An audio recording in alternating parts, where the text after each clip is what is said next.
ሩታን ምንም እንድትሆንብኝ አልፈልግም። ምንም ቢሆን ብዙ ጥሩ ነገሮችን አብሬ ተሰለፍኳት ሴት ነኝ። እኔ ስለሷ መጥፎ ነገር ማውራት አልፈልግም። የትኛውም ቦታ ሄጅ ማለት ነው። በጣም ነው መወዳት፣ በጣም ነው ማከብራት። ልዩ ቦታ አለኝ። ነባ እኔ ሩታን ስለረዳት ምንም ነገር አይሰማኝም። ምንስ እና ለኔ ባጠፋብ ምን ብበድደ ምንስ ባረግ ነው በዚህ ልክ እንደዚህ ልታደርግ ይቻልከው? በቃ ደስ የሚል ጸባይ ያለው ደስ የሚል ነገር አየሁበት። ከሩታ ጋር ጓደኛ እንዲሆኑ አገናኟቸው። ፍቅረኛም እንዲሆኑ እንዳይሆኑም ይሄ የሷ ምርጫ ነው። እኔ ጓደኛሞች እንዲሆኑ እንጂ እንዲጋቡ የሆነ ነገር እንዲሆኑ አይደለም ይሄን ልጅ ያመጣሁት። እኛ በምንችለው በወንድሞች በእህቶች ብዙ ነገር ኳስ መክተን ለፍተናል። ገብቷል። አንተ ግን ልትሰማን ፍቃደኛ አይደለም። ከዛ ይልቅ የምትሰማው ያንተን ህይወት የሚያበላሽ ሰው፣ ያንተን ትዳር የሚበክል ሰው፣ ዛሬ ላይ ደስተኛ ብቻ እንድትሆን የሚፈልግ ሰው ብቻ ነው ጆሮን አዳምጣ የምትሰጠው ማለት ነው። እኔም ፈረንጁም ያንተ ጠላቶች አይደለንም። እና እሷ ችግር የለውም። እሺ ተራራቅንም ተለያየንም ይሁን። እሺ አንተ ደስታ ይሆናታል ብለህ ነው የምታስበው? ደስታ ማለት ምን አይነት ሰው እንደሆነ አንተ ታውቀዋለህ። ሁሉንም ነገር ታውቃለህ። ከዛ ግን ይዘህላት መጣክ። ሲቀጥል ሩታ በዚህ ሰዓት ሰው ያስፈልጋታል ምናምን ለምትለው ነገር በመጀመሪያ ደረጃ እኔም ከጎንሽ ልሆን ብዬ ብዙ ነገር ጊዜ ለምኛታለሁ። አብሬሽ ልኑር፣ እዚህ ቤት ውስጥ አንድ ክፍል ሰጥተሽ እዚህ ቤት ውስጥ አብሬሽ ልኑር፣ ምንም ነገር የሚያገናኘን ነገር ብዬ ጠይቄያታለሁ። እሷ ሰው ስለሌላት ምናምን ነገር ማለት አትችልም አሁን ላይ ማለት ነው። በማንም በብር የምታለቅ ሰው አይደለም። ግን ደግሞ ሩታ ብቻዋን ሰው ያስፈልጋታል ብዬ ሰው አመጣዋላት እንጂ ብር ስለሰጠኝ የሆነ ነገር ስላደረገልኝ ጥቅም ስለተቀበል ሩታን በብር ወይም ደግሞ በአንዳንድ ነገር እንቀይራት ሰው አይደለም። ሰላም ፋሚሊዎች እንዴት ናችሁ? ደህና ናችሁ ወይ? እኛ በጣም ደህና ነን፣ እግዚአብሔር ይመስገን። ዛሬ እንግዲህ ተመልሼ መጥቼላችኋለሁ። ዛሬ ተመልሼ ስመጣ እንግዲህ አንዳንድ በጣም የተሰማኝና በጣም የከፋኝን ነገር ወደ እናንተ ይዤላችሁ የመጣሁት ቤተሰቦቼ፣ ከምላችሁ በላይ በጣም አዝኛለሁ፣ በጣም ደብሮኛል፣ በጣም ከፍቶኛል ዛሬ። ለምን አንዳንድ ነገሮችን እያየሁኝ እንዳላየ ማለፍ ትንሽ ሰለቸኝ ከበደኝና ዛሬ ከጠዋት ጀምሮ በጣም ደብሮኛል፣ የምሬን ስነግራችሁ ማለት ነውና ምናልባት ምንድነው ያስደበረህ ምናምን ልትሉኝ ትችላላችሁ። እና አሁን ላይ ምን እየሆነ እንዳለ ለኔ ራሴ ግራ እስከሚገባኝ ድረስ አጠገቤ ያሉ ጓደኞቼ የምላቸው የራሴ የምላቸው ሰዎች፣ አብሮ አደግ የምላቸው ሰዎች፣ እንዲሁም ደግሞ እኔ ወደ ሚዲያ ያመጣኋቸው ሰዎች ዛሬ ላይ እኔ ላይ ተቀይረው የተለያየ ነገር እያደረጉ ሳይ በጣም እየደበረኝና በጣም እየከፋኝ በጣም እየተሰማኝ ነው ያለው። በዛ ላይ እኔ ራሴ ወደዚህ ሚዲያ አምጥቻቸው ማለት ነውና አንዳንድ ነገሮችን እያሰብኩኝ ወደ ኋላ መለስ እያልኩኝ ነገሮችን በጣም ነው የተሰማኝ እና ዛሬ ላይ ለኔ ጠላት ሆነው ሩታ ማትፈልገው ህይወት ውስጥ በግዳጅም እንዲሁም በማታለል አንዳንድ ነገሮችን በማድረግ ወደማትፈልገው ነገር እያስገቧት እያየሁኝ ዝም ማለት በጣም ከበደኝና እኔ ሩታ ከኔ ጋር ትሁን ምናምን ነገር እያልኩኝ ሳይሆን ከኔ ጋር ችግር የለውም አትሁን፣ ከኔ ጋር መሆንን አልፈለገችም። ግን ደግሞ ከማይሆን ሰው ጋርም ደግሞ ሆና ማየት አልፈልግምና እነዚህ ሰዎች ግን ከማይሆን ሰው ጋር እሷን ለማገናኘት እሷን ለማጣበስ ብዙ ነገር ሽር ጉድ እያሉ እያየሁኝ ነውና ዛሬ ትንሽ ስለተሰማኝ ነው አንድ ሁለት ጓደኞቼን ጠርቻለሁኝ ማለት ነው። በዚህ አጋጣሚ ፈረንጁንና ቢኒያምን እዚህ ቦታ ላይ ቀጥሬያቸዋለሁኝ። ይመጣሉ። መጠየቅ ፈልጋለሁኝ ምን እየሆኑ እንዳለና ለምን በዚህ ልክ ለኔ ጠላት መሆን እንደፈለጉ ማወቅ ፈልጋለሁኝና በጣም ስለደበረኝና በጣም ስለተሰማኝ ነው አሁን እኔ ከነሱ ጋር መጨቃጨቅ መከራከር ምናምንም ስለሰለቸኝ እስኪ ዛሬ የልባቸውን ማወቅ ፈልጋለሁ። እና ለኔ ምን በድያቸው ነው? ምን አጥፍቼባቸው ነው? እነሱ ህይወት ላይ ገብቼ እኔ የሰራሁት ወይንም ክፋት ያደረኩት ነገር የለም።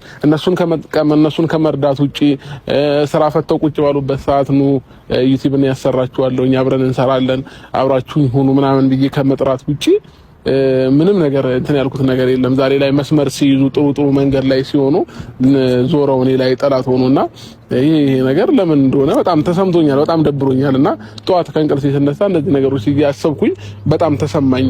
ምን አጥፍቼባቸው ያጠፋሁት ነገር ካለ ይቅርታም ጠይቄያቸው ትክክለኛ መስመር ላይ እንዲይዙ ፈልጋለሁኝ እነሱ ማለት ነውና ዛሬ ላይ የሆኑት ያሉት ነገሮች በጣም ከባድ ነገር ነውና በዚህ ልክ እኔ ምን በበደላቸው ነው እኔ ላይ ክፋት በዚህ ልክ እያደረጉ ያሉትና ይሄንን ነገር ማወቅ ፈልጋለሁ። አሁን ዛሬ እንደሌላ ጊዜ ጓብዬ ምናምን እነሱን እንትን እያልኩኝ ምናምን ሳይሆን ማናገር የምፈልገው በጠባይ ትህትና በተሞላበት መንገድ እነሱ በስነስርዓት ማውራት ፈልጋለሁኝ። በቃ ምን እንደበደልኳቸው ማለት ነው።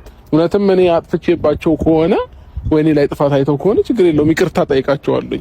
ግን ደግሞ ከዛ ውጪ እኔ የትኛውም ሰው እንዲሰራ እንዲለወጥ ከማድረግ ውጪ እኔ የሰው ልጅ ላይ ክፋትን የማስብ ሰው አይደለሁኝም። እኔ የራሴን ባህሪ እስከማውቀው ድረስ ማለት ነው።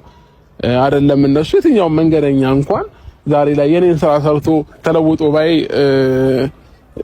ምመኝ ሰው ነኝና በዚህ ልክ እኔ ላይ ግን ክፋት ማድረጋቸው በጣም ተሰምቶኛል፣ በጣም ደብሮኛል ከመላችሁ በላይ ማለት ነውና አንዳንድ ነገርም እያየሁኝ ነበር በዚህ ሳምንት። እውነት ይሁን ውሸት ባላቅም ደስታ በብር ገዝቷቸው ነው ገንዘብ ከፍሏቸው ነው ምናምን የሚሉ አንዳንድ ኮሜንቶችም እያየሁኝ ነበር። የሆነም አንዳንድ ቪዲዮዎች እያየሁ ነበር። ይሄ ነገር እርግጠኛ አይደለሁኝም። እርግጠኛ ስላልሆንኩኝ እነሱን መውቀስም ሆነ ምንም ማለት አልችልም። እውነት ይሁን ውሸት ከራሳቸው አንደበት ነው እኔ መስማት የምችለው ማለት ነው። ለምን እኔ እርግጠኛ ባልሆንኩበት ነገር እንደዚህ አድርጎላችሁ ነው እኔ ካዳችሁ ልላቸው አልችልም። ይሄንን የሚያውቁት እነሱና ፈጣሪ ናቸው። ከፍሏቸውም ይሁን ምንም ብሏቸው ይሁን ጠቅሟቸውም ይሁን ችግር የለውም። ከኔ እሱ በልጦባቸው ከሆነና የሱ ጥቅም እንትን ካላቸው እኔ በየትኛውም መንገድ ብቻ ይለወጡ። እሱ ደስታ እነሱን የሚለውጣቸው ከሆነ ወይንም የሥራ መስመርና ያሳያቸው ከሆነ ስራ እንትን የሚልላቸው ከሆነ ችግር የለውም። እኔ ልጎዳ እነሱ ብቻ ይጠቀሙ እንደኔ ማለት ነው። ምንም እኔ ህይወት ላይ የሚፈጥረው ጫና አይኖርምና ይሄንን ነገር ግን እኔ እርግጠኛ አይደለሁም። በዚሁ አጋጣሚ ምን አድርጎላቸው እንደሆነ በዚህ ልክ አይናቸው የታወረበትን ምክንያት ሁለታቸውንም ጠርቻቸው መጠየቅ ፈልጋለሁኝና አሁን ይመጣሉ ሁለታቸውም። ቆየ ከደወልኩላቸው እና እያንዳንዱ ነገር በትህትና ልጠይቃቸው እስኪ ዛሬ እንደዚህ ተረጋግቼ አውርቻቸው አላቅም። ምን እንደነካቸው ባላቅም ጓደኞቼ ማለት ነው። ለኔ እንደ ጓደኞቼ እንደ ወንድሜ ነበር ማያቸው እነሱም ማለት ነውና ዛሬ ላይ ግን ተገልብጠው ይሄን ነገር ሳይ የትኛውም ሰው ይሰማዋል፣ የትኛውም ሰው ይከፋዋል። በተለይ ከቢኒ አብሮ አደጌ ነው። አብሮ አደገ ከልጅነታችን ጀምሮ አብረን አድገናልና ይሄን ነገር እያየሁኝ ግን ባላየው ወይንም ባልሰማ ማለፍ አልችልም። እናንተም በኔ ቦታ ብትሆኑ ትረዱኛላችሁ ብዬ አስባለሁኝና በዚህ ልክ የሰው ልጅ ደግሞ ክፋትን ሊያደርግ አይችልም ያለ ምንም ምክንያት ማለት ነውና ምክንያታቸውንም ያንዳንዱን ነገር እንጠይቃቸዋለን ማለት ነው። እውነት እኔ የተሰማቸው ነገር ካለ እነሱን የበደልኩት እነሱን ያጠፋውባቸው ነገር ካለ ችግር የለም ይቅርታ ጠይቃቸዋለሁ። ግን ደግሞ እኔ ራሴን እስከማውቀው ድረስ እኔ የሰው ልጅ ላይ ዝም ብዬ መደርስ አይነት ሰው አይደለሁም። ሰው ላይ ዝም ብዬ ወይ መሳደብ ወይንም የሆነ ክፋትን ማሰብ ሰው አይደለሁምና እነሱ በዚህ ልክ የሆኑበትን ምክንያት በደንብ አረጋግጬ ጠይቃቸዋለሁ። እነሱም እየመጡ ነውና እስኪ በትህትና የሰው ልጅ ያው ጸባይ ትህትና ይገዛዋል አይደለ? ስለዚህ እስኪ እናናግራቸዋለን ያለውን ነገር ማለት ነው። አብስ ሰላም ነው? እንዴት ናችሁ? ሰላም ነው? እንዴት ነው? ደህና ነኝ። እንዴት ነህ? ደህና ነኝ፣ እግዚአብሔር ይመስገን።